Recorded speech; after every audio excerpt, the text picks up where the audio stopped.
One way to begin to change the arc of your life as a leader is to ask, what's the boldest thing I can do today? That's this week on the Badass Agile podcast.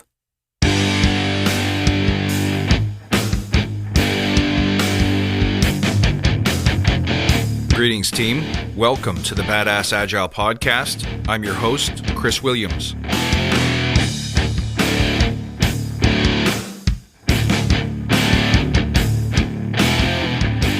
All right, crew, how was your weekend? Thank you for tuning in. It's wonderful to see you. You guys look good. I got a question for you.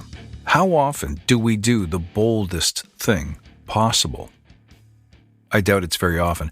Instead, I would propose that so many of us, so often, lead lives of simple, quiet, calm, failing to challenge the norm, failing to reach beyond our perceived limitations, to do things that would truly dazzle our teams, our customers, our clients.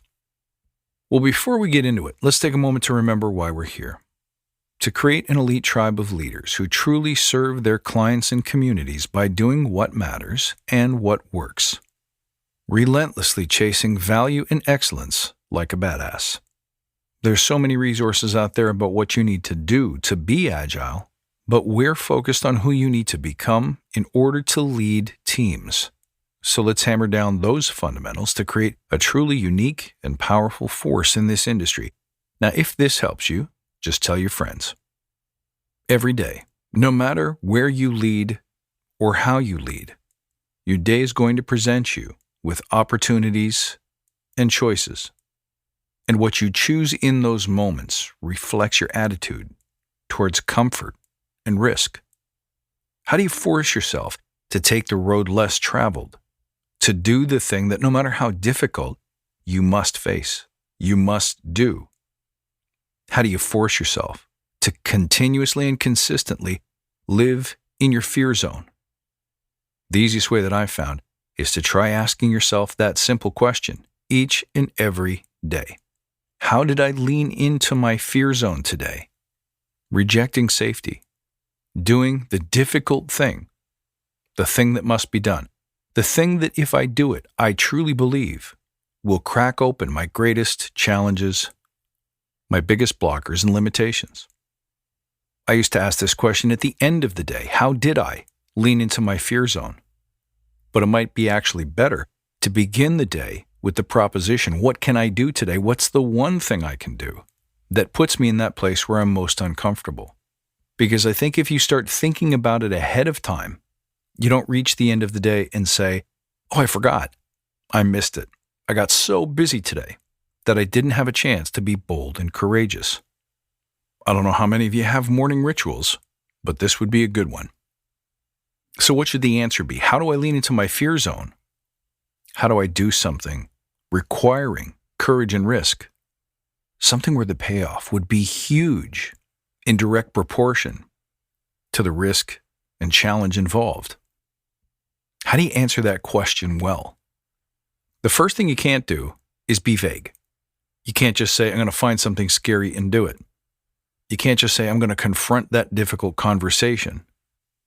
And it's certainly like anything else in Agile, can't be ing things. It can't be thinking, planning, meeting, etc. It has to be something done. Something at the end of the day you tick off the box because the outcome is in your hands. You've gotten the result. Now, the good news is, things that put you in your fear zone could very easily be personal, professional, or other. What we're trying to get at here is flexing the muscle of doing the difficult thing, the thing that will stretch you, the thing that will grow you, the thing that will develop the courage muscle. That's all we want. So maybe it's showing up to the gym after 2 years of absence, worrying about how people are going to see you or look at you, wondering if people think you're a failure, not sure if you yourself can do it.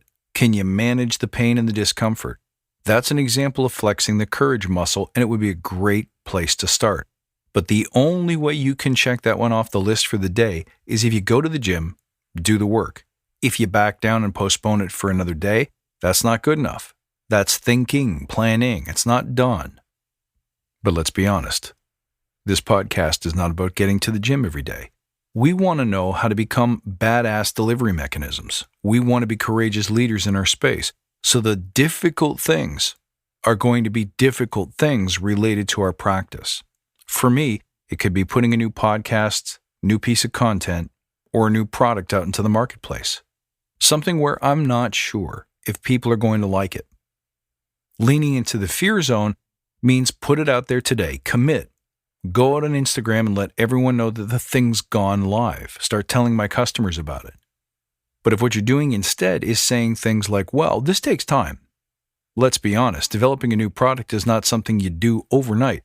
So we really need a 30-day, 90-day planning window here, and then we can do the difficult, courageous thing.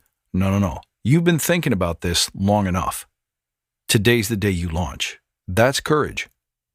For you, courage today might mean speaking to someone you don't feel entitled or prepared to speak to. It could be a C-level executive with which you need to discuss how to handle or clear a blocker. And when you speak with integrity, truth, honesty, and plainness.